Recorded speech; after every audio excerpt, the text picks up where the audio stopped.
Abrimos, señoras y señores, la tertulia en este lunes que es 15 de abril del año 2024. Voy saludando a quienes nos acompañan en la mesa, están todos por acá. Voy por orden alfabético inverso, para cambiar un poco, ¿no? Fernanda Sfeir, buen día. Buen día, Emiliano, buen día a todos. Del otro lado de la mesa, en diagonal, está Ana Laura Pérez, buen día. Buen día para todos. A su lado, Martín Bueno, ¿cómo te va? Buen día, Emiliano. Martín y Ana Laura están de espaldas a la plaza. Y del otro lado, en diagonal con Martín, está Miguel Brechner. ¿Cómo te va, Miguel? Bien, muy bien, buen día a todos, un gusto estar acá. Bueno, vamos a nuestro primer tema, nos saca de nuestro país. Después estaremos también con la actualidad nacional.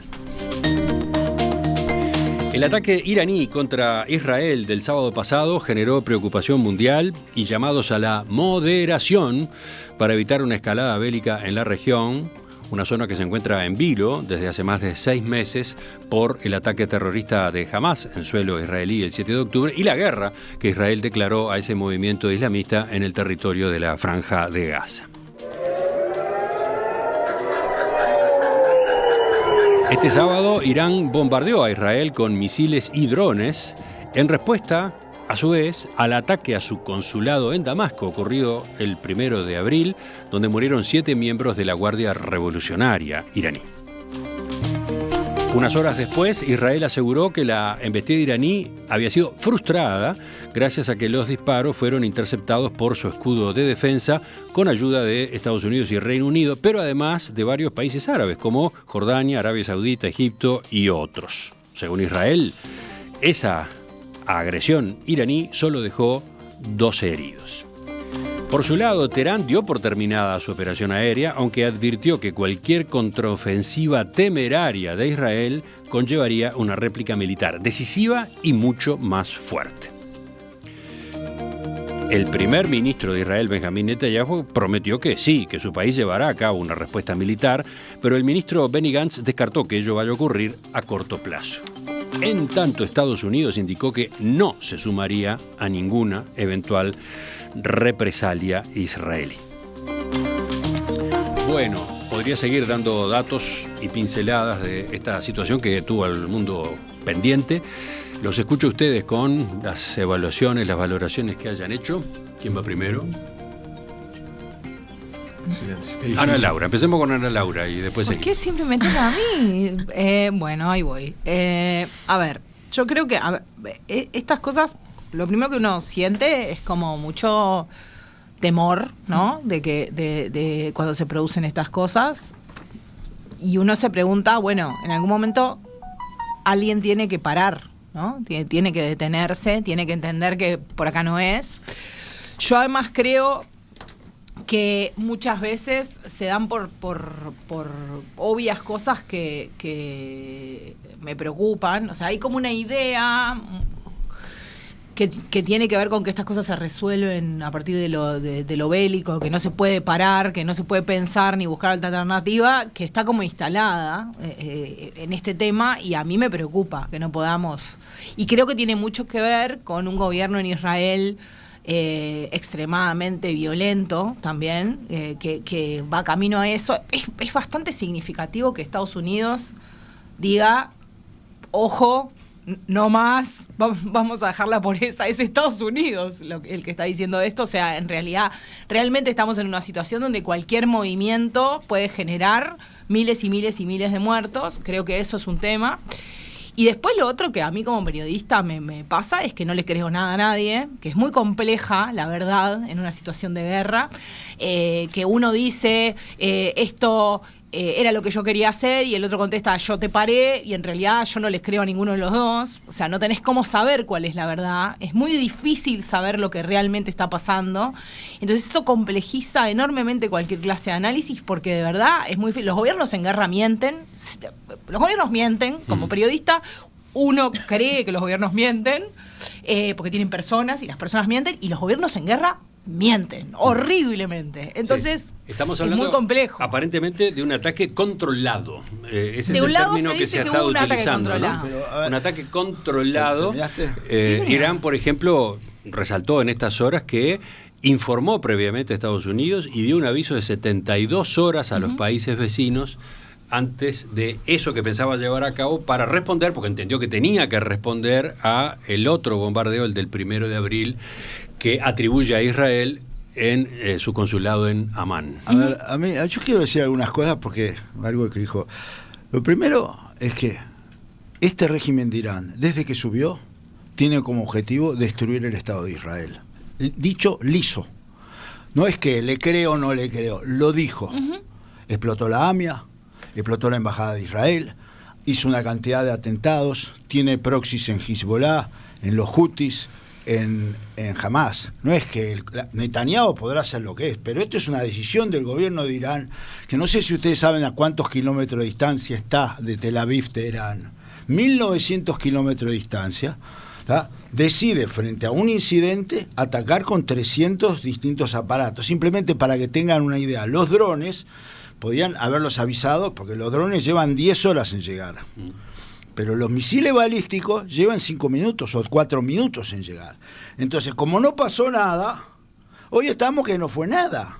No, bueno, el especialista que estuvo hace un rato acá dijo que en realidad una de las cosas que marca claramente que no hubo intención de dañar es que cuando Hamas lo hizo, tiró 1.500, porque claramente lo quería hacer colapsar, y que 300 es clarísimo que no. Yo no entiendo nada, pero un señor que sabe mucho lo dijo acá. Pero de vuelta, como no creo nada, yo te digo lo siguiente: un misil balístico que anda a 24.000 kilómetros por hora, no es lo mismo que lo que tira Hamas, que vale $1.500. No, yo lo que estoy citando a un señor que habló acá, que es militar y se supone que sabe. Citar a mí también, si querés, ¿está?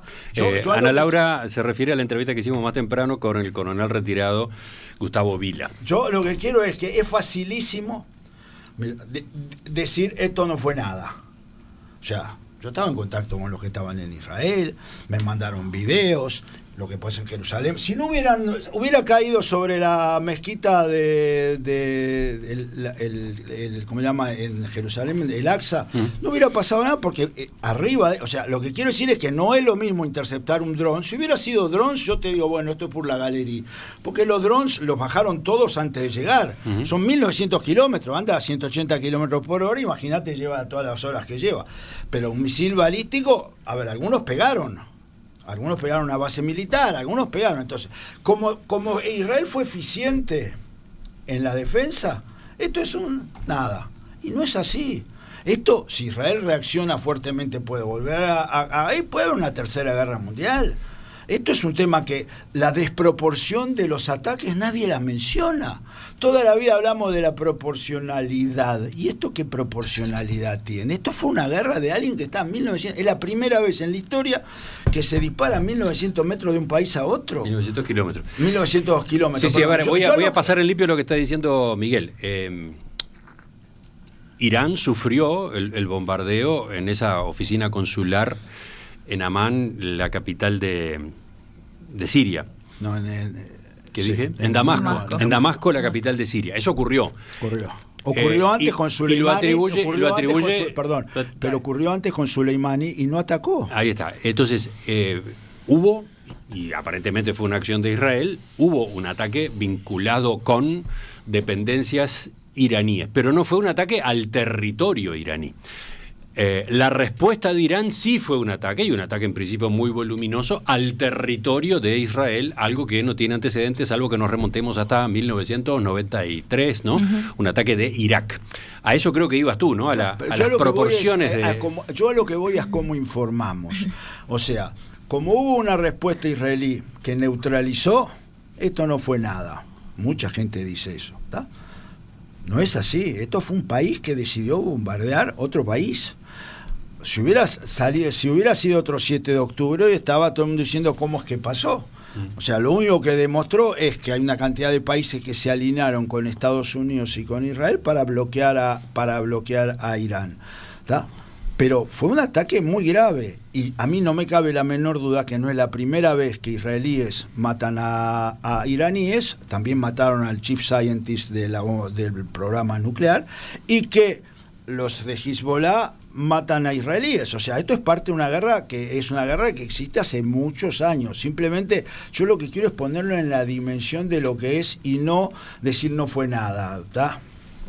Seguimos. ¿Quién va ahora? ¿O Martín? Fernando.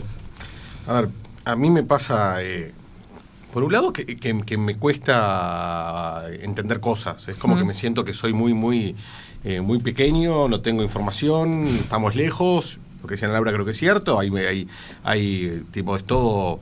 O sea, nada tiene sentido. Y a mí lo que pasó es que, bueno, el impacto inicial de la noticia, después le vas poniendo algunos ingredientes. Decís, esto es un ajedrez de 14 dimensiones. O sea, muy difícil de entender. Sí. O sea, es así. Fíjate que, por ejemplo, una de las primeras lecturas que se hizo fue un fracaso de Irán, ¿no? Fracaso absoluto, demostró que su tecnología está atrasada, que no puede lograr los objetivos que se propone. Otra lectura, el episodio demostró que el régimen iraní, que tiene mucha resistencia interna, está completamente carcomido por el espionaje y que toda la información de lo que se estaba preparando llegó a Occidente y a Israel rápido y a tiempo para que se pudiera reaccionar. Esas fueron lecturas que se escucharon entre el sábado y el domingo. Ahora después la interpretación pasa a ser otra, pasa a ser que fue una operación de respuesta controlada, de la cual avisó que los otros países como Estados Unidos, Reino Unido, Israel sabían y se pudieron preparar. Entonces, claro, ¿dónde te colocás, no? Entonces vamos ahí, entonces esto fue una operación de prensa, entonces. O sea, lo que hizo Irán fue una operación de prensa. Bueno, hay con gente misiles balísticos. hay especialistas que hablan de espectáculo. Claro, un espectáculo. Entonces, como no entiendo nada, porque veo y todo me parece tan surrealista, digo, bueno, yo con la limitada capacidad, voy a lo grueso. Entonces, cuando veo lo grueso, ¿qué voy? A ver, acá hay un país, que como bien decía Miguel, que es esta gente de Irán, que me quieren destruir.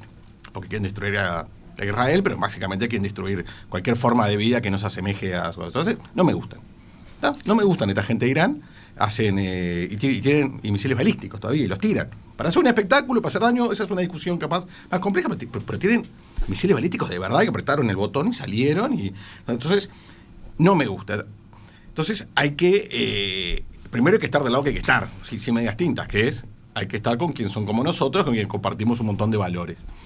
Y después hay que intentar que esto no escale. ¿Por qué hay que estar de un lado, Martín? Perdón, pero yo no quiero que estés de un lado. Yo sí quiero estar de un lado. Yo en las guerras estoy del lado de la gente que no se tira cosas, perdón. No, yo estoy del lado de la gente que es como yo y que si vive en este país y toman el control del mundo... ¿Y entonces justificás cosas que son injustificables? No, yo no justifico cosas injustificables. Y cuando uno está de un lado, en una guerra, está de un lado y justifica todo lo que está de ese lado. Sí, claro. Eso es estar de un lado. ¿Por qué? Porque eso es una guerra. No, porque tiene que ver. Eso es estar de un lado. ¿Qué tiene que ver? Yo puedo estar... Yo reivindico mi derecho a mirar las cosas afuera y seguir pensando quién tiene razón esta vez y quién tiene razón. La próxima puede ser diferente. Yo reivindico mi derecho de estar con los aliados en la Segunda Guerra Mundial, sin lugar a dudas que hubiera estado ahí.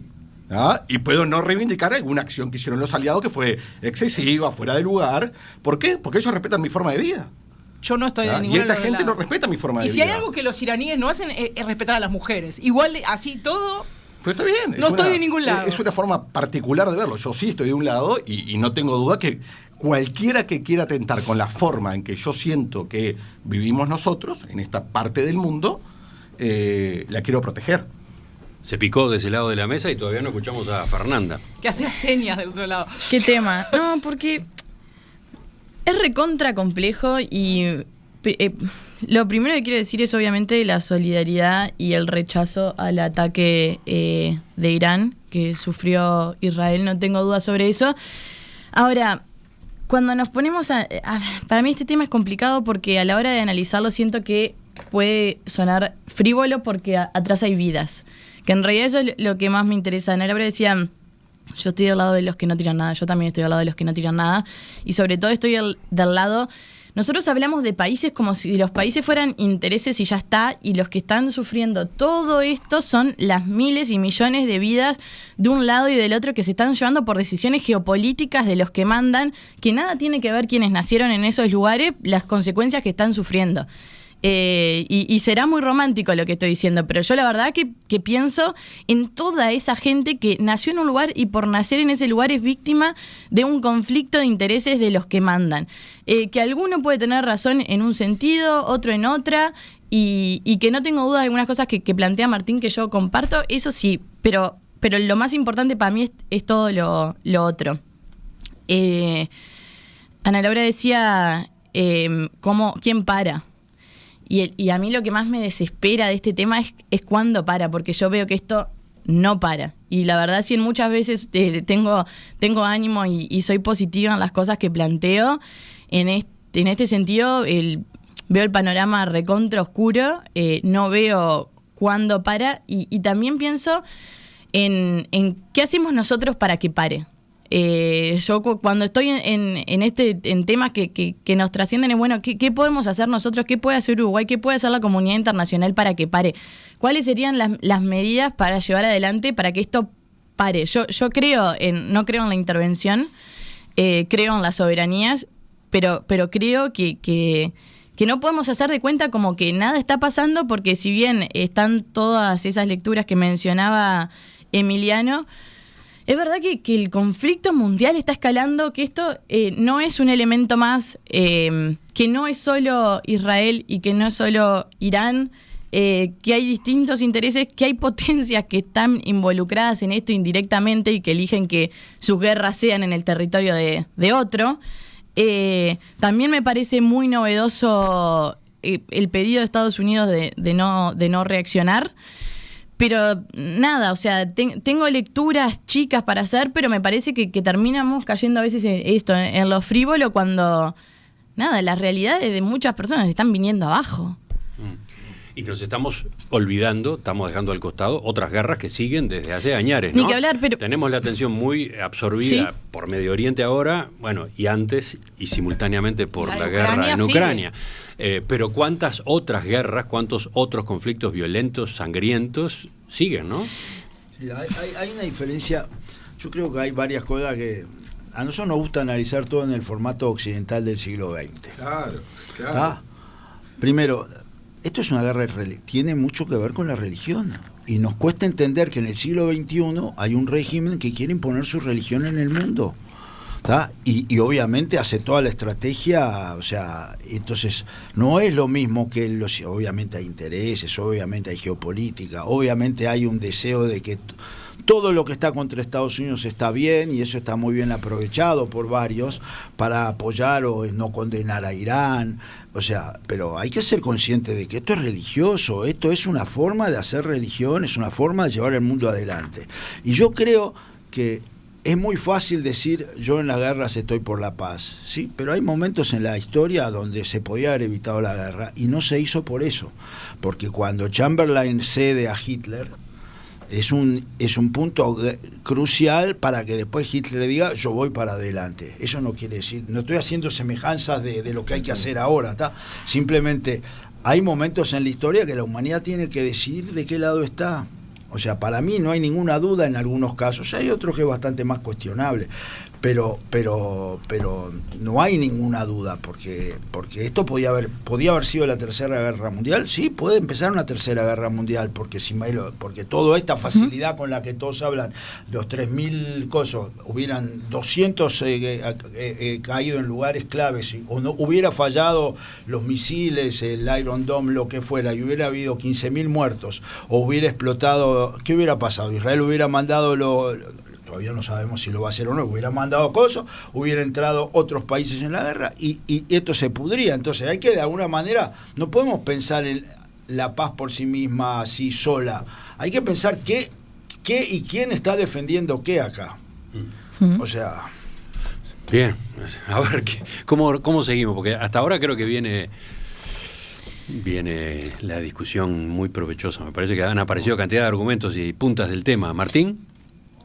No, Fernanda. No, es que con esto que mencionaba Miguel de la religión, que yo creo que en un origen puede ser, y quizá en el conflicto entre ellos puede ser, el tema es quiénes los rodean y por qué. Y creo que ahí es cuando tú decías, bueno, ¿quién está de qué lado?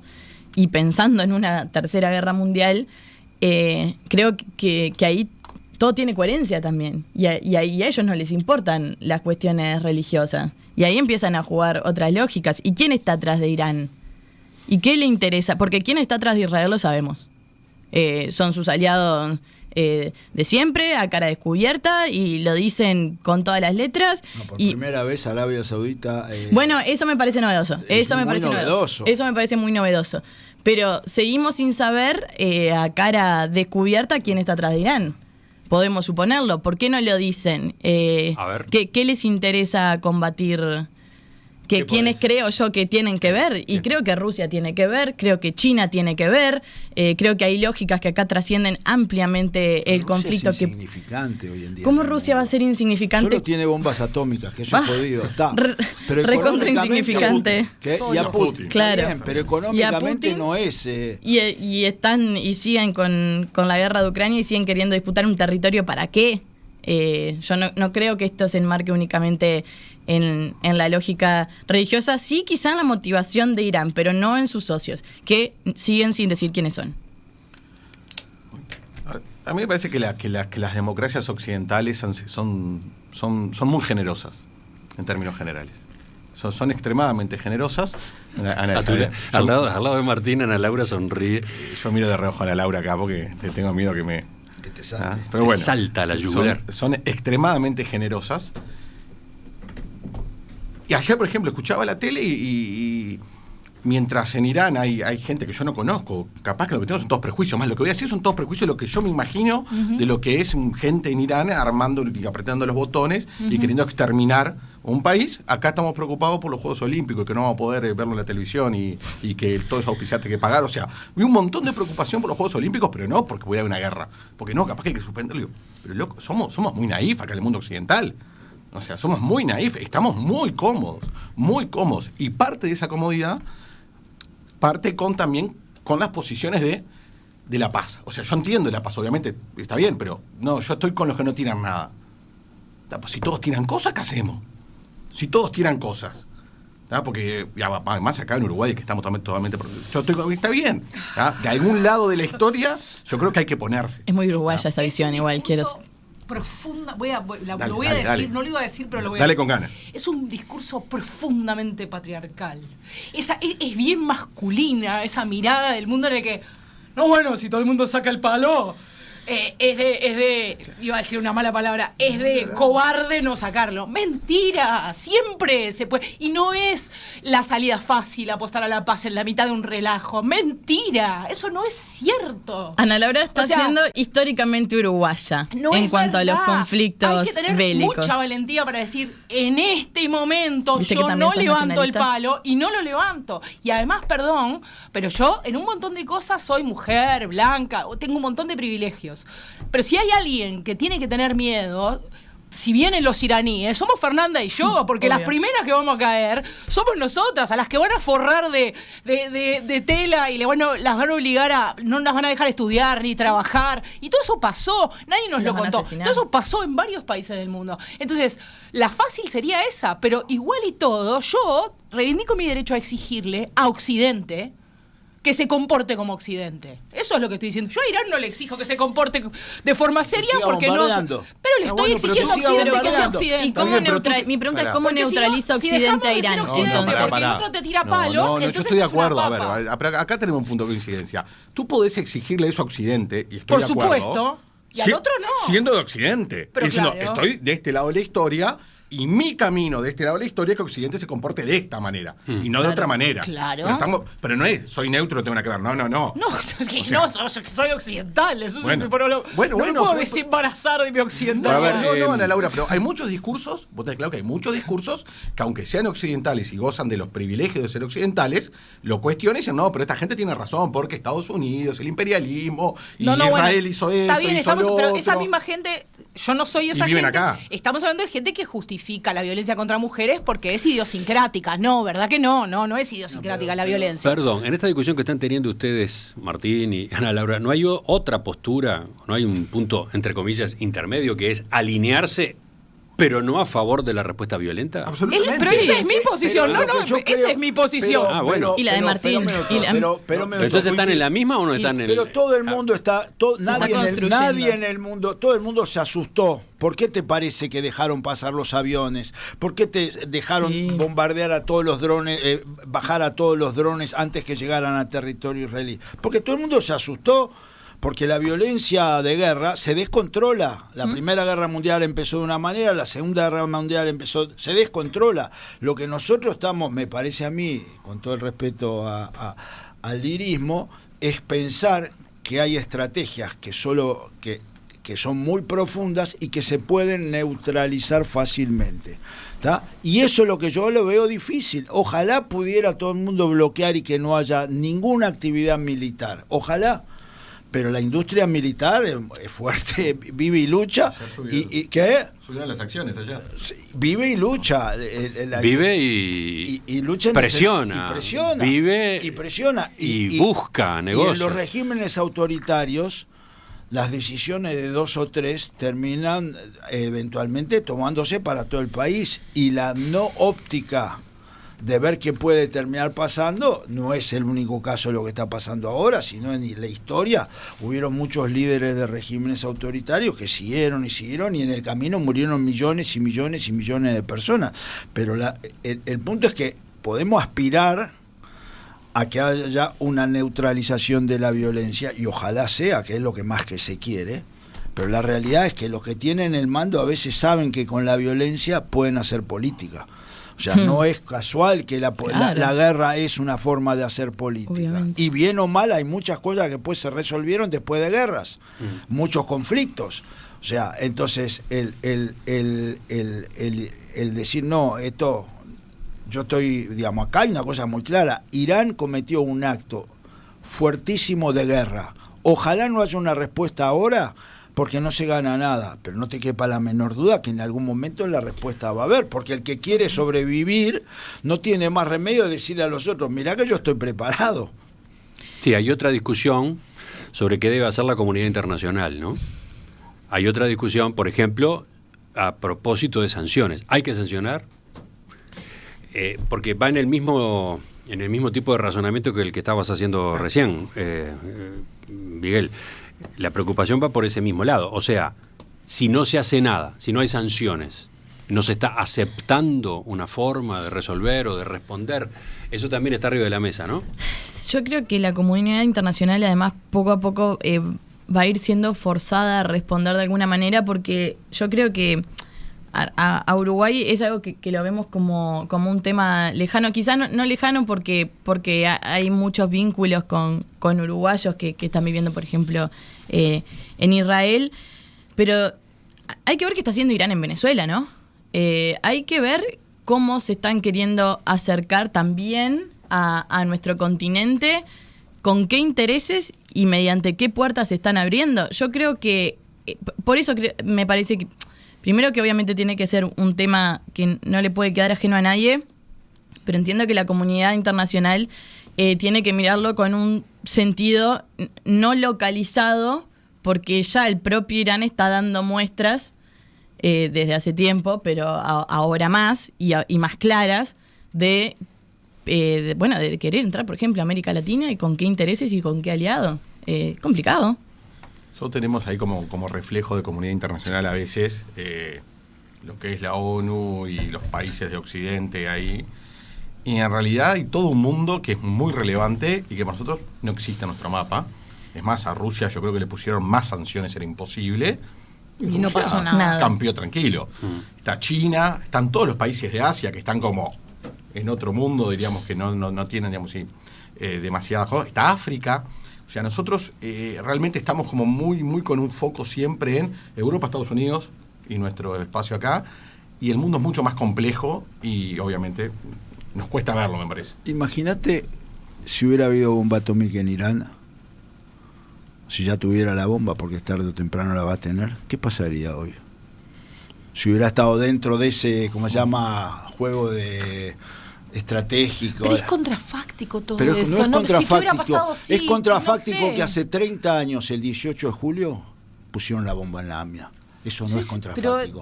Pero tenés muchos periodos que están, es inducción completa, se cumple para n igual a h, se cumple para n más 1, no es algo nuevo que está pasando. Hace años que está pasando lo mismo. Lo que no podemos hacernos los sorprendidos. Hace años que esta estrategia de Irán es esta. Está claro, la guerra cibernética, las guerras que han habido son muy fuertes. Hay que estar alerta. Pero entonces yo pregunto, si hace 30 años que la estrategia de Irán es esta, y la respuesta es la que estamos teniendo, y estamos haciendo hace 30 años lo mismo, ¿no será momento de pensar en un camino que sea diferente? Porque este tampoco está funcionando, ¿verdad? Entonces yo también me puedo preguntar eso. Pero Porque que hace 30 años que no funciona la respuesta violenta o mostrar las armas o todo este camino no está funcionando. ¿No funciona? No sé, O no capaz que- dije yo que O no capaz, funciona. O no, capaz vos que dijiste funcionó. hace 30 años que no funciona. Yo no sé. O sea, hubo guerras que resolvieron problemas y otras guerras que no. Lamentablemente. Para otro día, y para eventualmente una mesa de análisis internacional, incorporo algo de contexto que a mí me tiene preocupado y que alguien me dirá si tiene que ver o no con lo que estábamos discutiendo. América Latina, ¿no? ¿Cuántos focos de tensión entre países tenemos? ¿No? El caso más flagrante, más grave, es el de la ruptura de relaciones entre México y Ecuador hace muy pocos días. Pero hemos tenido incidentes entre Chile y Venezuela, ¿no? Guyana. Con llamado a consultas del embajador de Chile en Caracas. Ahí hay un cortocircuito grande entre Chile y Venezuela. Y después tenemos a Venezuela enfrentado con Guyana. Y no sé, y podemos seguir, ¿no? Están esas otras historias nuestras en otro nivel completamente, ¿no? No hay guerra, no ve uno soldados y tanques poniéndose en movimiento. ¿Pero por qué? ¿Por qué casualmente tenemos todo eso ocurriendo en este momento?